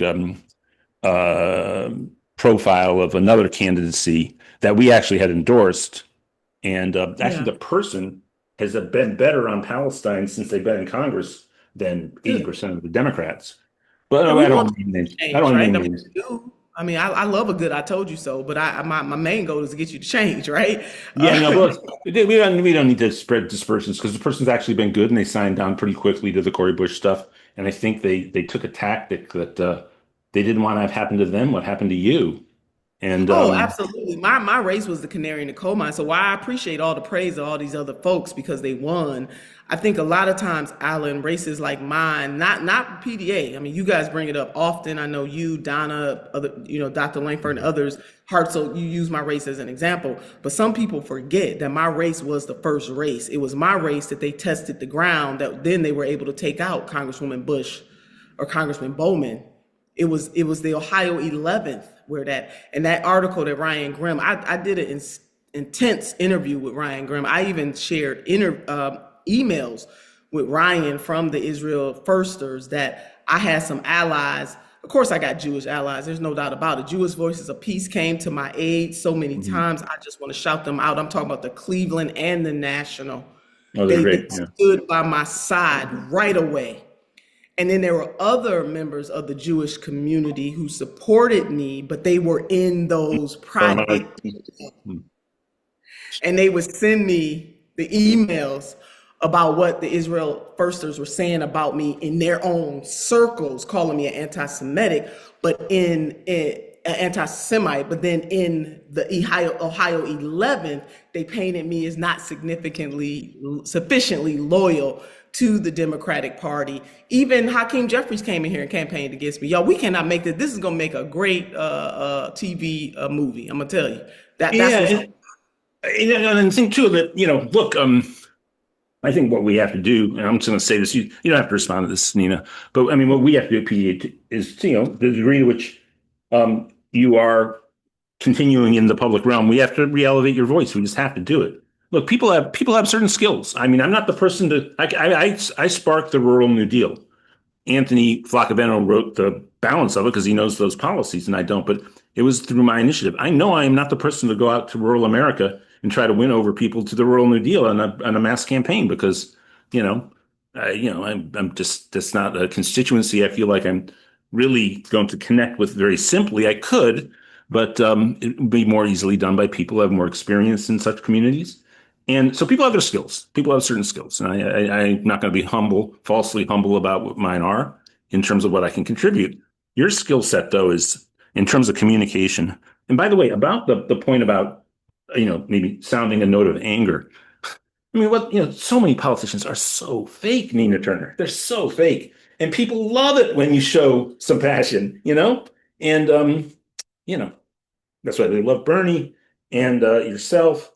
And on the flip side, that's why so many people connect with Trump, whatever kind of cobwebs he has in his brain, he in the moment comes across to millions of people as being, sincere in the moment, as opposed to a phony politician.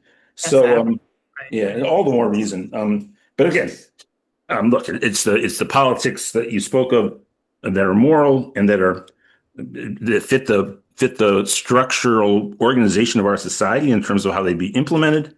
They're great policies that you advocate for. So we gotta build this up, and we gotta all work together. Look, our society is in such crisis right now, and I think people are probably in 2026 going to be available to hear visionary voices. And as for the point Dorothy made about the Democrats winning elections, and I'm sort of rounding off here because I have to go back to the party. Maybe William takes over for me and calls on people in the queue if you want to, William, with Nina. But Nina, this is 2 hours. You're free to go by all measures. But I think we're at a point where people really want to hear honest, sincere people who have putting forward ideas that are going to improve people's lives like never before. And the victories that Dorothy pointed to by the Democratic Party, Mickey Sherrill, Spanberger, they were decent victories. The way they did because Donald Trump is the president. Okay. Any honest political scientist would tell you that. And one of the differences between Mamdani and those guys, I mean, we know New York is unique, of course. The level of enthusiasm for Mamdani was off the charts. Level of enthusiasm for anytime Nina Turner spoke during the Bernie Sanders campaign or in the years afterwards and up to the present is huge.